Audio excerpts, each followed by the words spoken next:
आज हम लोग मेरिस्टेमेटिक टिश्यू के विषय में जानेंगे, समझेंगे।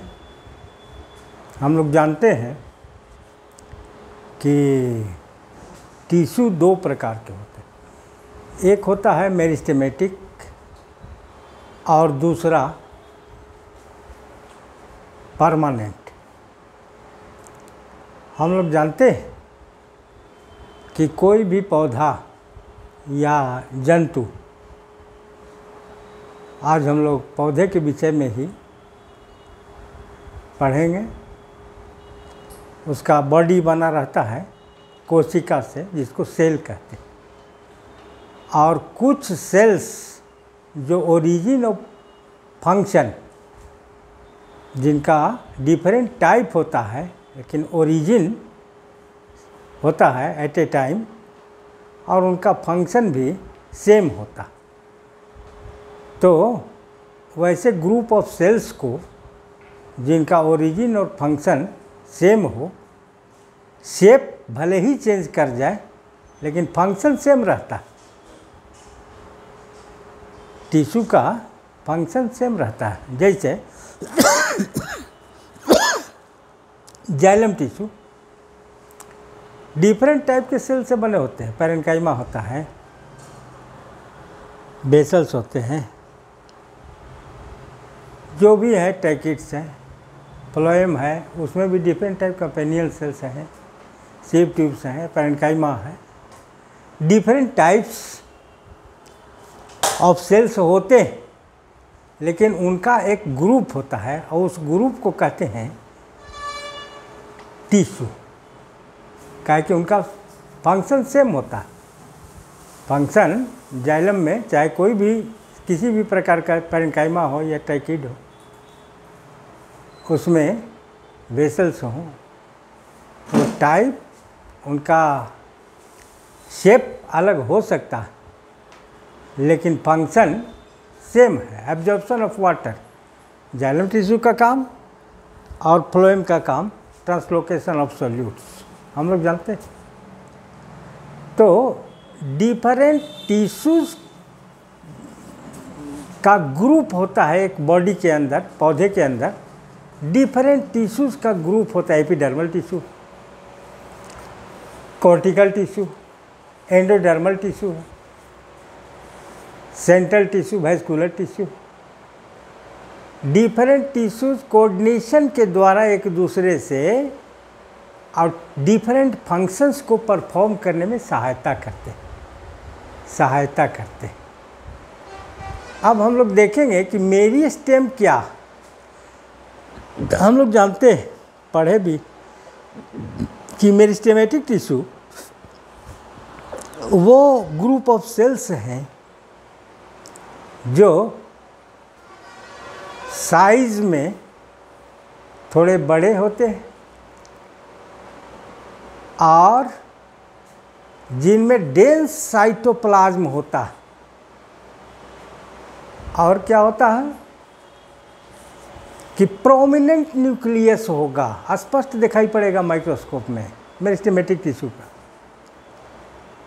और फीचर है कि उसमें वैक्यूल्स, भरसक तो होते ही नहीं, एब्सेंट होते मेरिस्टेमेटिक सेल में, या होते भी हैं तो बहुत छोटे छोटे रिड्यूस्ड टाइप का होते हैं। वो मेरिस्टेमेटिक टिश्यू का जो सेल होता है, उसकी दीवार जो होती है वो पतले सेल्यूलोज की बनी हुई होती, thin and delicate cellulosic wall होता है, सेल वॉल।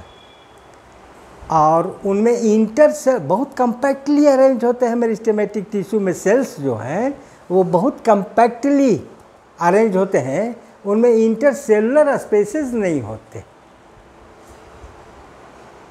वो गोल भी होते हैं, स्फेरिकल हो सकते हैं, ओवल हो सकते हैं, या पॉलीगोनल हो सकते हैं, किसी भी शेप के हो सकते हैं, रेक्टेंगुलर हो सकते हैं।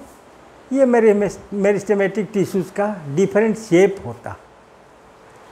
अब हम लोग देखेंगे कि मेरिस्टेमेटिक टिश्यू का फंक्शन क्या।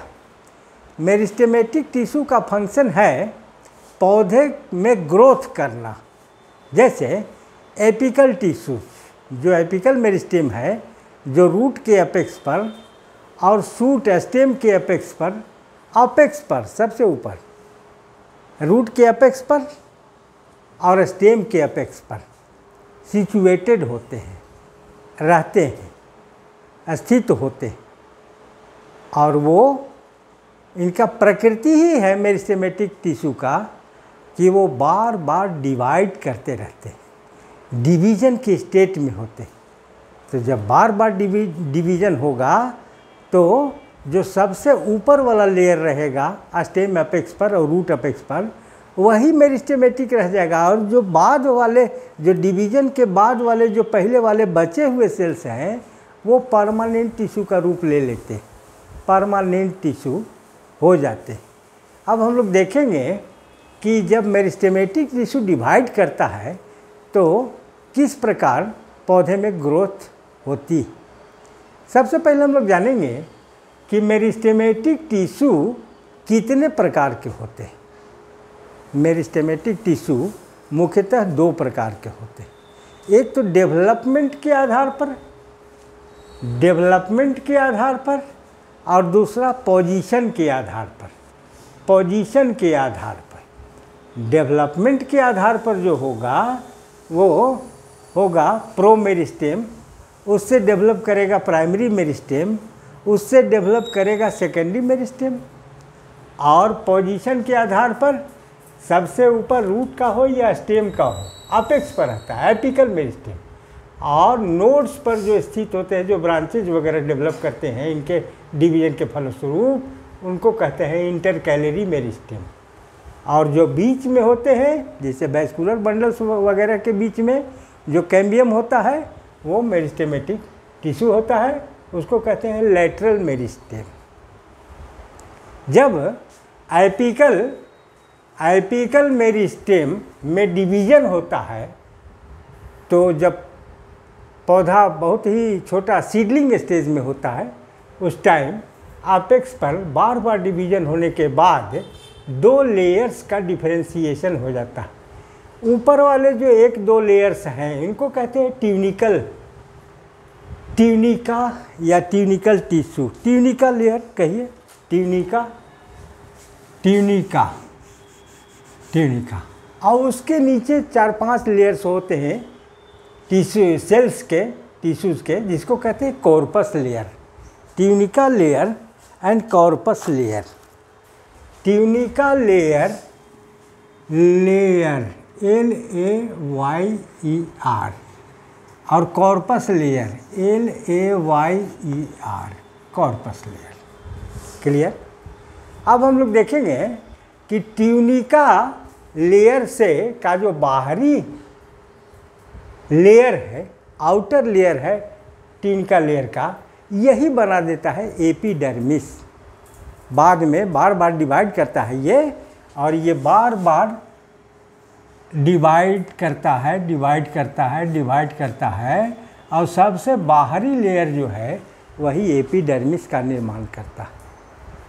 और कुछ लेयर्स ट्यूनिका के और कॉर्पस के मिल करके ये लोग बना देते हैं कॉर्टिकल रीजन और central vascular region, stelar region का निर्माण करते हैं।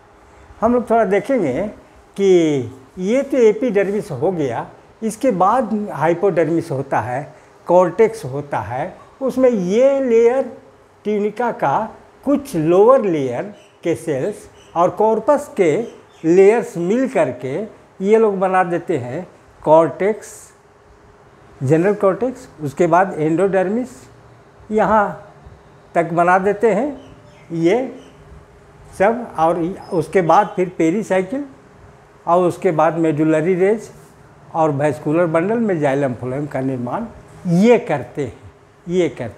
ये मेरिस्टेमेटिक टिश्यू का डेवलपमेंट हुआ, और इसके बाद ये लंबाई में बढ़ जाता है स्टेम, और इधर नीचे ज़मीन में यही प्रक्रिया होती है, और वहाँ रूट की लंबाई में वृद्धि हो जाती है।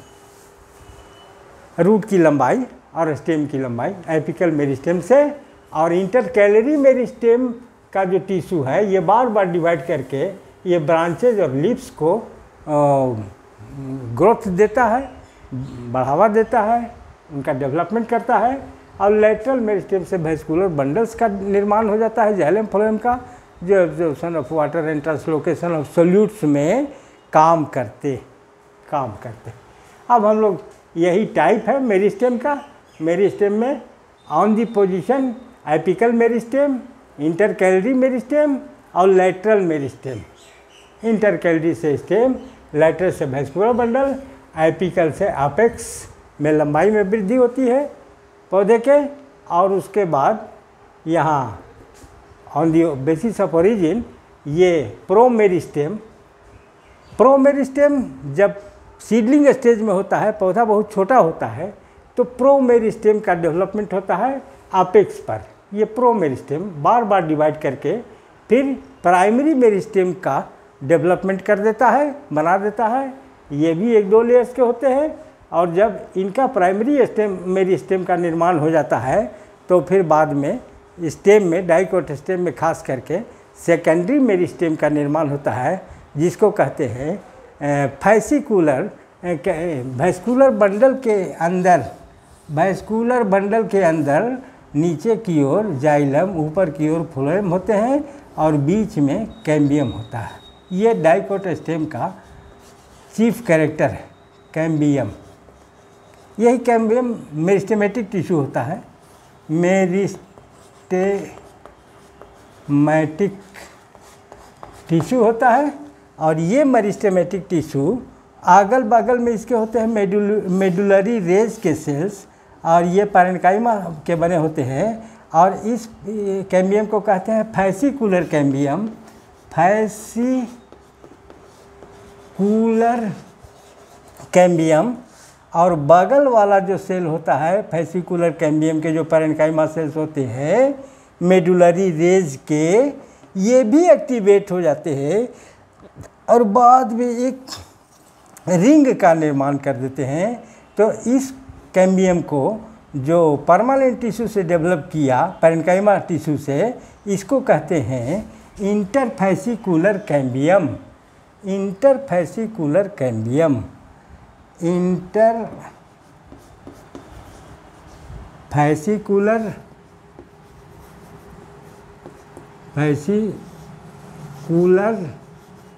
कैम्बियम।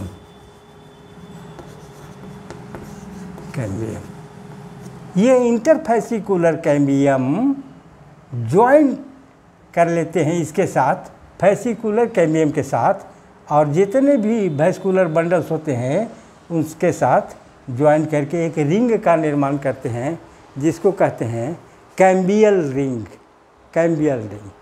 अब इसके बाद नेक्स्ट चैप्टर जो हम लोग डील करेंगे वो होगा सेकेंडरी ग्रोथ। Thank you.